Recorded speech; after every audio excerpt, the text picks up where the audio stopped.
সবাই দেখতে পাচ্ছেন এখানে অনেক পানি আর ধোঁয়া, কিন্তু কি হয়েছিল এখানে এখানে বোরিং করেছিল মোটর দিয়ে পানি আনার জন্য, কিন্তু হঠাৎ করে এই অবস্থা কেন হলো বিস্তারিতভাবে জানা যায়নি এখনো।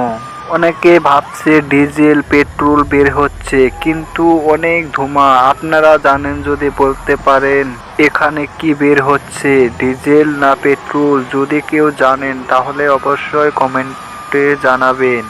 যদি ডিজেল হয় বা পেট্রোল হয়, উনাদের কপাল মনে করেন খুলে গেছে। এখন আর উনাদের কাজ করে খেতে হবে না। অনেক ভাগ্যবান জিনিস, বা কি অনেক সুন্দর ভাই। সবাই দেখতে পাচ্ছেন এখানে অনেক পানি আর ধোঁয়া, কিন্তু কি হয়েছিল এখানে এখানে বোরিং করেছিল মোটর দিয়ে পানি আনার জন্য, কিন্তু হঠাৎ করে এই অবস্থা কেন হলো বিস্তারিতভাবে জানা যায়নি এখনো। অনেকে ভাবছে ডিজেল পেট্রোল বের হচ্ছে, কিন্তু অনেক ধোঁয়া। আপনারা জানেন যদি বলতে পারেন এখানে কি বের হচ্ছে, ডিজেল না পেট্রোল? যদি কেউ জানেন তাহলে অবশ্যই কমেন্টে জানাবেন। যদি ডিজেল হয় বা পেট্রোল হয়, উনাদের কপাল মনে করেন খুলে গেছে। এখন আর উনাদের কাজ করে খেতে হবে না। অনেক ভাগ্যবান জিনিস, বা কি অনেক সুন্দর ভাই।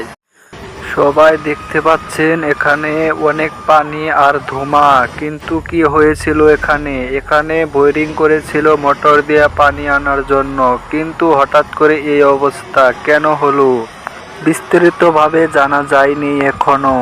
অনেকে ভাবছে ডিজেল পেট্রোল বের হচ্ছে, কিন্তু অনেক ধোঁয়া। আপনারা জানেন যদি বলতে পারেন এখানে কি বের হচ্ছে, ডিজেল না পেট্রোল? যদি কেউ জানেন তাহলে অবশ্যই কমেন্টে জানাবেন। যদি ডিজেল হয় বা পেট্রোল হয়, উনাদের কপাল মনে করেন খুলে গেছে। এখন আর উনাদের কাজ করে খেতে হবে না। অনেক ভাগ্যবান জিনিস, বা কি অনেক সুন্দর ভাই। সবাই দেখতে পাচ্ছেন এখানে অনেক পানি আর ধোঁয়া, কিন্তু কি হয়েছিল এখানে এখানে বোরিং করেছিল মোটর দিয়ে পানি আনার জন্য, কিন্তু হঠাৎ করে এই অবস্থা কেন হলো বিস্তারিতভাবে জানা যায়নি এখনো। অনেকে ভাবছে ডিজেল পেট্রোল বের হচ্ছে, কিন্তু অনেক ধোঁয়া। আপনারা জানেন যদি বলতে পারেন এখানে কি বের হচ্ছে, ডিজেল না পেট্রোল? যদি কেউ জানেন তাহলে অবশ্যই কমেন্টে জানাবেন। যদি ডিজেল হয় বা পেট্রোল হয়, উনাদের কপাল মনে করেন খুলে গেছে। এখন আর উনাদের কাজ করে খেতে হবে না। অনেক ভাগ্যবান জিনিস, বা